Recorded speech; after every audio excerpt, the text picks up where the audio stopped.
motion to table? Motion is to table by Councilmember Rivera, seconded by Councilmember Wyatt. Item 2, request creation of Community Diversity Law Committee. Item's open. This item is open. We did have someone here to speak on this. I did want to ask Corporation Counsel, with this item here, they're asking about a Community Diversity Law Oversight Committee. I was hoping maybe that you would be able to explain that this committee can't create that type of a committee, but I believe, I'm not positive, but I believe it's through the council president who can create subcommittees, if I'm not mistaken.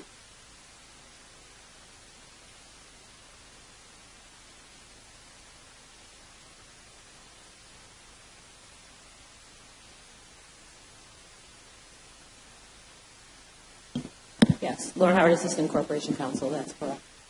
Okay, yeah, I mean, you're more than welcome to speak at this committee. Would we, Ms. Howard, would we be better off sending this when we're done with it to the council president requesting for a committee if the individual wants? Okay. Yeah.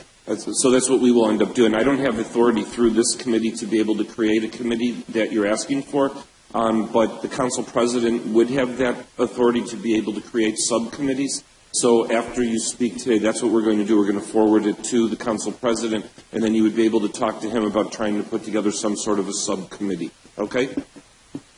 And if you could state your name and where you reside for the record, please. My name is Habib Johnson. I reside in the Fillmore District. I previously submitted a petition requesting for an investigation behind the diversity law. And it was sent to MWBE committee, and it was tabled there. So basically, we didn't receive the answer. We didn't get the individual to come to the meeting on 2 occasions.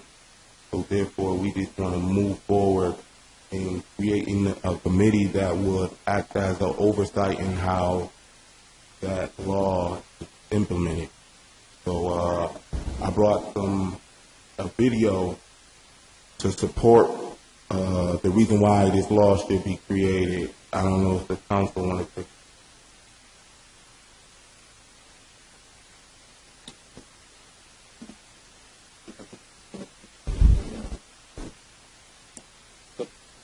It would be up to my colleagues. How long is the video? 10 minutes. You know, I think, honestly, if it's going to the council president and it's the council president that has to make the final decision, that it's, and I'm not trying to pass the buck to him, but we just don't have that authority to be able to put together a committee. I mean, we could agree with you 100%, and we can't put that committee together. So it will be the council president that will have to make that final decision. If you want to give us a brief summary of what the video is, I think that would be helpful. All right. In regards to the actual law, from a state perspective and also from a city perspective, the city looked forward into the contractors having apprenticeship programs. So as I came here before, basically it came out in the paper and things of that nature that wasn't happening.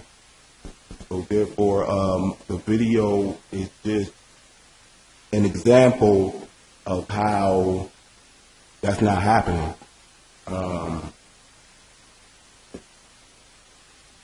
The video is about my partner. She had went on a construction site, and basically, you know, she asking the individuals there, are they in compliance? They say no, basically, and that's about it. So it's an example that would support, you know, the compliance with, you know, the law. It was supported, and it would show the necessity for an institution of a Diversity Law Oversight Committee. Do you have an extra copy of that? Because if you do, we get it to you. You can sync it to your computer. Okay. Because what I would recommend is that you get a copy of that once again to the council president so that he could take a look at it. because, as I mentioned, he's the one that will make the decision about whether a subcommittee can be started or not. Okay? Mr. Wyatt. Thank you, Mr. Chair. I want to commend Mr. Johnson. I mean, he's been coming to the MWBE committee meetings, and as he knows, we're still trying to really get a great handle on understanding the process and educating folks. And, you know, I don't know, you know, if a committee like this will have the teeth that would be necessary. I would encourage you to continue to be a part of the NWBE task force and continue to bring those questions to us and concerns, because you have, and I think we've been very open.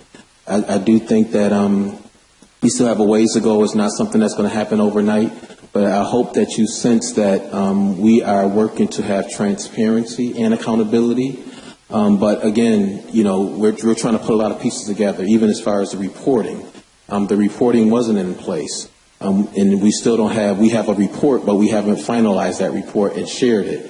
So there's still some things that we have to do to get it to where we want it to be, to make sure that everyone is compliant. I know your partner talked about her experience in going and not people being compliant, even going on some of these sites. But again, we want to be not just reactive, but proactive. And we want to make sure we have all our ducks in a row and have all the information. And as you know from the last meeting, we're going to have some listening sessions as well as talking to actual contractors and some of the barriers and some of the situations. And I think that's really important because it hasn't happened before. I don't think the community has had conversation with developers about some of the barriers in which MBEs or WBEs have not been given particular contracts. I think, again, having us have this dialogue and continue to push this envelope will start forcing folks to, you know, recognize that there are individuals who are qualified that in some cases may not have been given opportunity, but we can connect with them what some of the issues that they have on their side. Because, again, it's about total transparency. You know, if you're trying to run a game on us, then we're going to figure you out. Because when we start asking those questions and you seem to be insensitive and you haven't made adjustments where we've agreed to make adjustments, then we can hold people accountable. But right now, I can't hold anyone accountable because I haven't had a conversation with them. We know that we have some guidelines that we found out from the last meeting. The city has some requirements, but they're not things that we can enforce. The state can enforce them. The federal government can enforce them. We just have guidelines. So those are a lot of things that we have to look at and continue to explore. But again, I encourage you to continue to be a part of our committee conversation. And as you know, I don't try to sugarcoat stuff. I let you bring whatever you feel that you need to bring to the table for us to have conversation. But I hope in the future for us to be a little bit more solid in making sure that we're addressing those issues. Because right now we're still all learning. We're still trying to all figure it out. And we're still trying to put something in place that, again, holds people accountable fairly. Because I just don't want to attack somebody because, again, as we've found out, just because you don't see minorities on a particular job doesn't mean that they're not in compliance. It may be an optic that we don't like, and we may be somewhat more critical because we don't like it, but it's certainly not something that we can say that they're not following the law. And that's where I want to get to. I want to make sure if we're pointing a finger that we're on valid ground, we're on solid ground, not just on the optics of it, because the federal laws state that they have to do X, Y, and Z. And from what we hear, again, I can't validate it. I only can go by what we've heard, that for the federal parts and the state parts, they are following it. But for the city parts, it's just a requirement. So it's not something that we can actually say, you have to do it or we can't give you the contract. So it's stuff that we're still learning. And I certainly agree with you, and I hope that you'll continue to work with us on these issues. Thank you, Mr. Chair. Okay. What I would like to say is, in response to what you say, the city charter reads clearly that, the city contractors must have a apprenticeship. You're saying that is not a mandatory, you saying? Well, I'm saying as far as the goals are just goals. They're not something that we can say we're not going to give you a contract because you haven't met those goals. Because that's what we were disadvised of from council at the last meeting. The state and federal government cannot will not give a contract when you don't meet those goals. They can deny you. We, unfortunately, can't. And if we do deny someone, they can take us to court. So those are things that, things that I'm learning as well as we all are learning. Some of those requirements and some of the, I guess maybe some of the barriers in which don't give us the teeth that we need to hold people accountable. But again, having more information, bringing MBEs to meet with some of the contractors, developers, so that there's more of a conversation and relationships built so that we can get some more of these jobs, so that we can have the visible portion of what we're talking about. But again, it's us working diligently, and for individuals like yourself who have a passion, who understand the ramifications of not having this done, to be involved and be committed. Again, we can have all these committees and those things, but if we don't have teeth, it's just another committee giving us information that may or may not be factual. And as you know from our conversations, we're trying to get to the facts. Because at the end of the day, when we want to bring charges or bring comments against individuals or even developers who aren't doing the things that we believe they should be doing, we should be factual on what's not happening. And when we talk about the things that we want to see, I think when we have that conversation, then we have the expectation that we want to see some changes. So my question is, okay, I don't understand, okay. From the law that's on the books in the city charter concerning this matter, okay, is that a mandate or is it a goal? As the charter reads, is that a mandate or is it a goal? Well, if it's in the charter, it should be a mandate if it's in the charter. But let me ask our corporation counsel, because I'm not sure about what he's speaking of specifically. Lauren Howard, Assistant Corporation Counsel. Can you repeat the question in full? All right. He told me that the city has goals that is not necessarily obligated to go by. But my question is that the section in the charter that deals with the diversity law, right, in the charter, that's a mandate, right?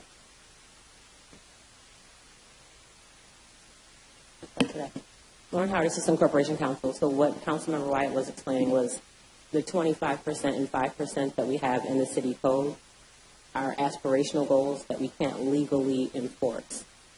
I'm not talking about. We can't mandate them. The diversity law, yes, that is a law, and yeah. Okay, the diversity law, being that it's a mandate, like it was on the book since 2006. Like, I want some type of reports. I mean, I'm pretty sure since 2006, it was some record keeping done, some accountability, some transparency. It's a law on the charter. Like, I'm not here about the mandate. I'm here about what's in the charter. The council president, he even, when we came and spoke about it, he even assured us transparency. You know what I'm saying? And things of that nature. Like, all I'm here is to see that the mandate of the law is adhered to. And, like, no one has called me. Nobody called me. Nobody sat me down to speak, to give me a better understanding about my petition. I got almost 500 signatures saying that they want this investigation done. And, I put in work for that. You know what I'm saying? That's something, like you say, passionate about.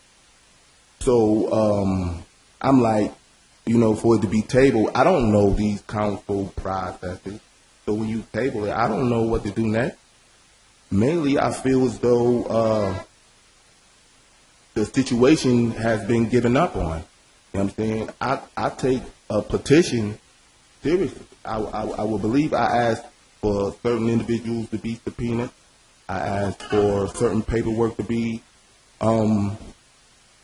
forwarded, and I have received like nothing. The gentleman who supposed to came to our meetings to give us clarity he hasn't participated. And lastly, I had submitted a Freedom of Information request to the, I don't know what department, but I know it's certain fees associated with that. So I'm asking that, in spirit of what I'm doing, that the fees be waived and that the council, whoever want to take charge, that they expedite the FOIA request so I can get some clarity, because I'm not trying to keep on coming back up here. You know, I got other things to do as well. You know what I'm saying? And that's about it.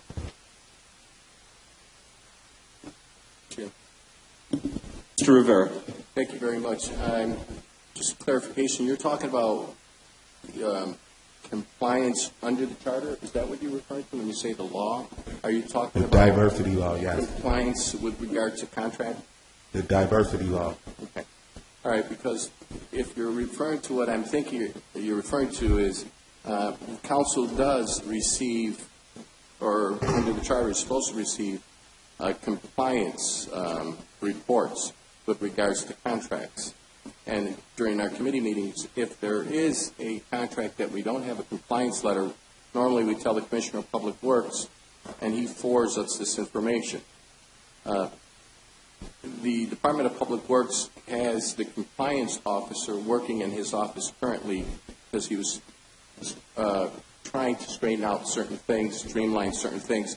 So he did take Luis Rodriguez, who's our compliance officer, and put him in his office to straighten out this. So if it's regarding compliance, this council makes sure that with regards to the apprenticeship program, that they are in compliance. As far as the goals, the MWBE and the WBE, those are things that we're working through right now through the MWBE committee, and you've probably been attending those meetings. Okay, I encourage you to continue to do that. It's the council's responsibility to ask a lot of the questions that you're asking this new committee to do. It's up to us, the whole Public Works or compliance officer, to report to us regarding compliance. This is our duty and responsibility. So you're asking for something that we should be doing ourselves. And they have provided us the compliance letter where they're required, to the Public Works credit. So perhaps that's what's missing. But they are streamlining it. Commissioner Stepniak is working hard with the compliance officer to straighten all that out. And as Councilmember Rashid Wyatt, we want transparency. That is the reason. We bring this up in open meetings. We don't do this behind closed doors. At open meetings, at caucus meetings, we ask the Commissioner for compliance letters, and he provides those to us. So we'll continue to do that. We'll continue to, whatever oversight the Charter gives us, we're going to continue to exercise that. Mr. Wyatt? And Mr. Chair, just let me just say, you know, if you submitted a FOIA request, I don't believe that we can deny him a FOIA request because there are fees associated. Can we? I mean, there's a fees associated with. We can't deny it based on if he doesn't pay the fees. Lauren Hart, Assistant Corporation Counsel. Yes, there is a fee associated with it. Okay. So if there's some way that we can, I mean, so we can't waive the fees. We'd have to establish hardship, a financial hardship. Okay. So can we, have we given him anything, have you received anything as far as the cost or anything like that? Not yet. Do you have any information on who did you send the request to? City clerk. Okay. So if we can have staff look into that request and follow up to make sure that we release that. I mean, the one thing about the investigation that you're calling, and it's not my decision to make, I don't know who that would go to as far as an investigation. The way I perceive it is that, you know, I know that we understand and recognize there's some issues with what we're doing currently, and I think that's why Council President Pridgen and this body put forth the reestablishment of the MWBE committee, because we want to strengthen it. We want to make it where people know, and MWBEs have a ability to engage and get some of these contracts. So I rather, for me, spend my time on how do we move forward. And that's even as far as the apprenticeship program. I agree with you. But as I said to you, and I think I mentioned in some of our meetings, I give Commissioner Stepniak a lot of credit because he has reengaged that committee. And I believe at one of the meetings, we asked individuals who were at the meeting if they were interested in being part of that pre-apprenticeship program. And so I believe we solicited a number of people. So it's something that is ongoing. But I'm certainly interested in having further conversation about it. But that's just my perspective. I just think that, we can go back and start looking at your history, but today we have a problem. And so I don't need to know the historical information for me to know that we still have some concerns or some issues that we need to work through. And I think that, again, we are taking the steps to learn more because, again, this is a huge thing. I mean, this is a lot of moving parts, there's a lot of regulations and rules. And I think, again, all of us together have been trying to learn it to make sure that if we're making critical statements against a process, let's know where those critical statements and those issues are so we can go back and fix that process to add to the process to make sure it works. Because right now there's some things that we just aren't clear on because we're not getting information. So we do have information now. We got a quarter of information. The season is over now since it's past construction season. It's getting cold. But it's going to be coming back forth again. So hopefully by the next time we come forth, we have a process in place to review and to make certain that individuals who want to participate in these contracts have the ability. So that's where I would rather spend my time, that the next construction season that we are ready to hear from these contractors and know what MVEs have to do to be a part of that contract. Because yesterday, I can't fix. I mean, it may give us some validity about some things, but I don't think we need that information to know that we still have some issues. And I think you and I both can admit that we still have some issues, but we have to work through them and find out where is it that we have to address those issues from what point. Is it process? Is it procedure? Is it educating developers? Is it getting more apprentices, pre-apprentices in this program? Do we have to do more outreach? There's a whole lot of things that we can do, but I'd rather address what are those things today that we should be doing to make sure that going forward this process works for everybody. As they say, all boats rise. Okay. I thought Corporation Counsel wanted to interject. Lauren Howard, Assistant Corporation Counsel. I just wanted to verify if Mr. Habib could repeat who he made which department of the city he made the FOIL request to and what specifically was in the request. Who did you sent it to the clerk's office, but what was it in regards to? I can email her that information. Okay. We'll get that. Thank you. All right. And lastly, I hear that the gentleman Stefaniak has a pre-apprenticeship program. That's beautiful. I like that. But the law that I'm here for is about apprenticeship, not pre-apprenticeship. Thank you. Councilmember Wingo? Thank you, Mr. Chair. I can appreciate the diligence of Mr. Johnson to try to uncover and to receive some clarity on this issue. And the fact that he's even bringing this to the forefront forces us to be more clear on these issues as well, as Councilmember Wyatt had alluded to earlier. Now, just little on me and my little, finite mind, I looked up on our city charter the apprenticeship program of which I believe Mr. Habib is referring to, which is, I don't know if this is section 96-13, but it talks specifically about apprenticeship programs and apprenticeship training programs. And let me just read this one part here. It says, pursuant to New York State labor law, section 816-B, the city of Buffalo hereby requires all contractors and subcontractors entering into any construction contract with the city of Buffalo to have established apprenticeship agreements appropriate for the type and scope of work to be performed under the contract that have been approved by the New York State Commissioner of Labor. And then that was section G. But if you go down to H, it says Workforce Development and Diversification Apprenticeship Training Program. And I believe this is what you are referring to? Okay. So then it gives you clear definitions as to what this worker training program is. And it's a state-registered apprenticeship program through New York State Department of Labor that includes the standards that are listed in our city charter. So as far as getting the clarity, I absolutely think that it's absurd that Mr. Johnson has to go through such lengths to get some information. I think that's absurd. And of course, if we promise him transparency and accountability, we should give him just that. In my office in particular, anything that transpires in the Madison District office is open to the public because we don't have any private dealings in the Madison District. So I'm not particularly sure why it's holding up, but I'm going to say this. I'm going to make the request on behalf of Mr. Johnson, and I'm not going to file a FOIL. I'm just going to ask for the information, and I'm going to expect to receive the information, and I'll share that information with Mr. Johnson at that point. But other than that, if there is a fee, who sets the parameters or who sets the criteria for the hardship that needs to be shown for a person to file a FOIL? Lauren Howard, Assistant Corporation Counsel, exists within the charter itself. With the who? It exists within the city's laws themselves. Okay, but who? Okay, so the parameter, the criteria is set within the city's laws Yes. to establish hardship. Yes. Do we know what the rate or what the cost is? What the